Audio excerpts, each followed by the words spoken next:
6 महिन्यांपूर्वी भारतामध्ये 5G network जे आहे, या संदर्भातली सर्व्हिस जी आहे ती रोल आउट झाली. अजूनही सर्वांकडे 5G सर्व्हिस पोहोचलेली नाहीये. त्यासाठीचे पूरक असे मोबाईल उपलब्ध नाहीयेत आणि हे सर्व असताना 6G नेटवर्क डिझाइन करण्यासंदर्भातलं, डेव्हलप करण्यासंदर्भातलं आणि 2030 पर्यंत 6G भारतामध्ये सगळीकडे डिप्लॉय करण्यासंदर्भातला 6G व्हिजन डॉक्युमेंट जो आहे, तो नुकताच माननीय पंतप्रधान नरेंद्र मोदी यांनी नवी दिल्लीमध्ये रोल आउट केलेला आहे.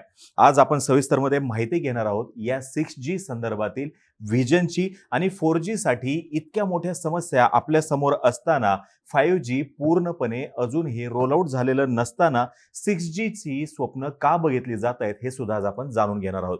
नमस्कार, मी अरुणराज जाधव बोलबिडूवरती तुम्हा सर्वांचं अगदी मनापासून स्वागत करतो. आता हा 6G संदर्भातला जो व्हिजन डॉक्युमेंट आहे त्याच्यामध्ये असं म्हणलंय की India has set up a Bharat 6G project to identify and fund research and deployment of the next generation technology in the country.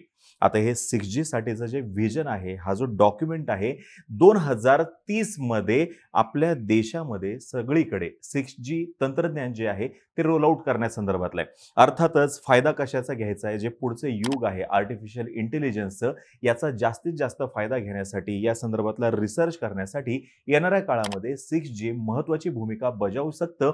म्हणून विद्यमान सरकारने या संदर्भातला गांभीर्याने विचार सुरू केलेला दिसतोय.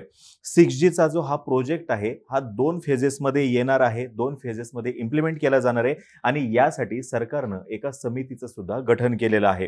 ही समिती जी आहे ही 6G प्रोजेक्टवरती फोकस करून स्टँडर्डायझेशन आणि स्पेक्ट्रम आयडेंटिफिकेशन करून यासाठीचे जे फायनान्सेस आहेत हे फिगर आउट करणार आहे.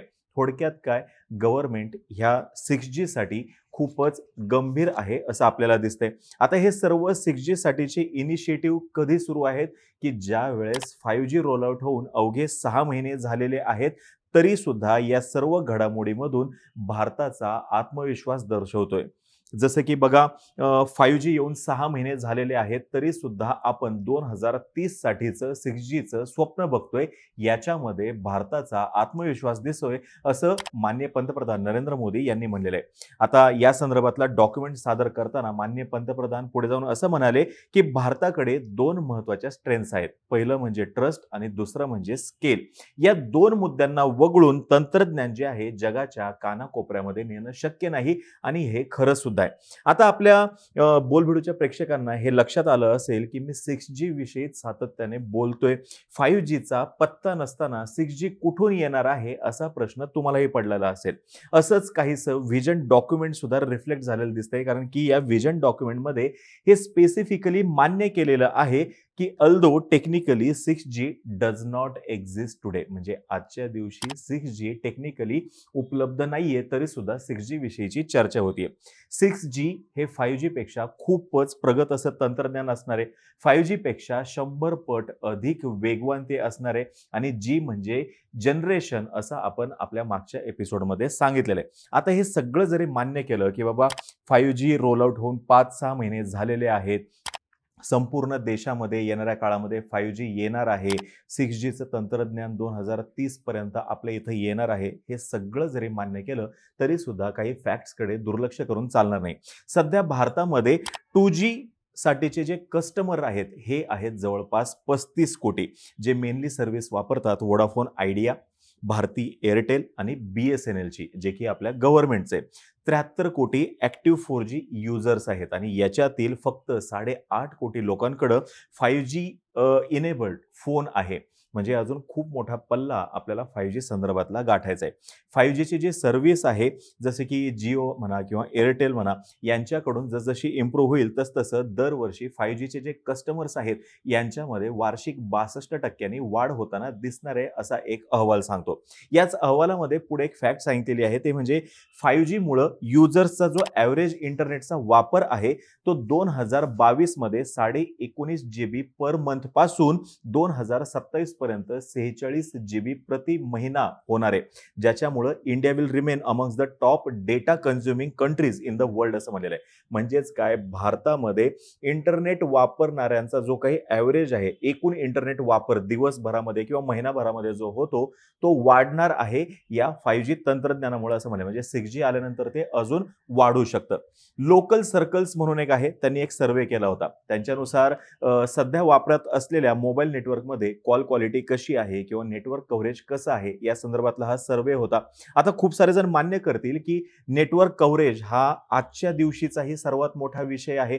हा मागच्या काही वर्षांपूर्वी सर्वात मोठा विषय होता आणि ज्या वेळेस मोबाईल वापरायला सुरुवात केली, अगदी नोकिया 1100 त्या काळात सुद्धा नेटवर्क कव्हरेज हा फार मोठा विषय होता. नेटवर्क कव्हरेज नव्हतंच खूप साऱ्या जणांना. आजच्या दिवशी पण बघा, मोबाईलला नेटवर्क नव्हतं इथपर्यंत गोष्टी ठीक आहेत. क्रॉस कनेक्शन जे आहे हे आता एक नवीन सुरू झालेलं आपल्याला दिसून येईल आपल्या मोबाईलमध्ये आणि ते सर्रास होताना दिसतंय. कोणतंही तुम्ही नेटवर्क वापरत असाल तरी सुद्धा हे क्रॉस कनेक्शन होतच आहे. आता या सर्वेनुसार 69% जे युजर्स आहेत यांना याच पद्धतीचे प्रॉब्लेम्स फेस करावे लागतात. कॉल ड्रॉप जर का नाही झाला तर काहीतरी चुकलेलं आहे, असं कसं काय शक्य होऊ शकतं? आज एक पण कॉल ड्रॉप झाला नाही असं म्हणायची वेळ आलेली आहे, असं हा सर्वे सांगतो.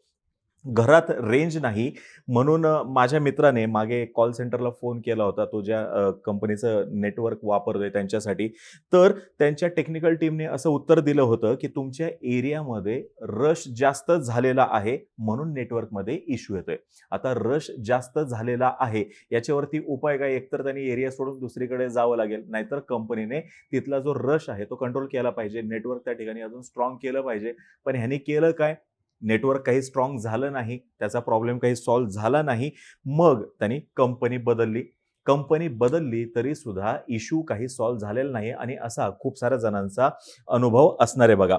अजून एक विषय असाही आहे की आपण महिन्याला पैसे भरतो 4G आणि 5G साठीचे, पण आपल्या मोबाईलवरती नेटवर्क येतं एजवालं, म्हणजे अगदी 2G दर्जाचं नेटवर्क येतं. मोबाईलवरती व्हिडिओ जो आहे तो सुद्धा अपलोड होत नाही अशी परिस्थिती येते. पण आपल्याला पेमेंट तर 4G आणि 5G साठीच करावं लागते, असे सुद्धा खूप साऱ्या जणांचे अनुभव असतील. 10 ते 15 वेळा फ्लाईट मोडवरती दिवसातून आपला मोबाईल टाकला जातो आणि इतके सारे बेसिक इश्यूज जे आहेत ते अजून सॉल्व्ह झालेले नसताना 6G साठीची तयारी का केली जाते हा प्रश्न खूप साऱ्या जणांना पडलेला असणार आहे. आणि अजून एक महत्त्वाचा मुद्दा राहतो तो म्हणजे 4G आणि 5Gच्या चर्चेमध्ये नेटवर्क प्रोव्हायडर कंपन्या म्हणून कोणाची नावं समोर येत आहेत? तर येते व्होडाफोन आयडिया, एअरटेल आणि जिओ यांचीच नावं. या सगळ्या गडबडीमध्ये BSNL आहे कुठं? हा फार मोठा प्रश्न आहे. BSNLचं बळकटीकरण करण्यासाठी सुद्धा 2030 साठीचा प्लॅन असता तर अजून मजा आली असती या 6G संदर्भात चर्चा करण्यासाठी, असं तज्ज्ञ सांगताना दिसत आहेत. 4G मधून 5G मध्ये ट्रान्सफॉर्मेशन होईल, 5G मधून 6G मध्ये ट्रान्सफॉर्मेशन होईल. पण हे सर्व होत असताना इंटरनेट स्पीड याच्या पलीकडे जास्त काही चर्चा होताना दिसत नाही. म्हणजे जर का आपण 3G मधून 4G मध्ये आलो तर इंटरनेटचा स्पीड वाढला, 4G मधून 5G मध्ये जाणार तरी सुद्धा इंटरनेटचा स्पीड वाढेल, याच्या पुरतीच ही चर्चा मर्यादित राहते. त्याच्या पलीकडे जाऊन मोबाईलचा अजून ऍक्टिव्ह वापर कसा होऊ शकेल, मोबाईलवरती वेगवेगळ्या गोष्टी कशा करता येऊ शकतील, अजून काय आपल्याला करता येईल याच्याविषयी चर्चा होताना दिसत नाहीये आणि सामान्य जे नागरिक आहेत ते त्या चर्चेमध्ये इंटरेस्ट सुद्धा घेताना दिसत नाहीयेत. 10 ते 15 हजार रुपये खर्च केल्यानंतर 5G मोबाईल विकत घेता येऊ शकतो आणि 5G मोबाईल घेण्यासाठी किंवा तितकी क्षमता असण्यासाठी किंवा समाजाच्या सर्व घटकांमध्ये याविषयीची क्षमता निर्माण करण्यासाठी त्यांना शाश्वत रोजगार देण्यासाठी सुद्धा व्हिजन डॉक्युमेंट यायला हवा. कारण की गेल्या काही वर्षांपासून आपल्या इथं सातत्याने जॉबलेस ग्रोथ विषयीची चर्चा होताना दिसतीये.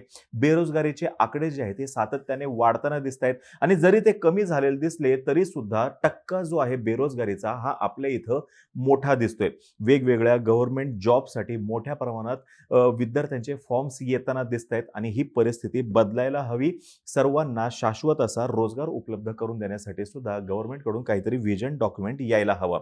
6G तेव्हाच घेता येईल किंवा 6G संदर्भातलं तंत्रज्ञान आपल्या मोबाईलद्वारे सगळ्यांना तेव्हाच वापरता येईल, जेव्हा सगळ्यांच्या हातामध्ये पैसा असेल आणि सगळ्यांच्या हातामध्ये पैसा जर का असेल तर आणि तरच सर्वांना या तंत्रज्ञानाचा लाभ घेता येणार आहे. शेवटाकडे येताना परत एकदा 6Gचं आपण स्वागत करू, पण आजच्या दिवशी BSNL सक्षम करणं गरजेचं आहे, हेही या ठिकाणी मांडणं गरजेचं आहे.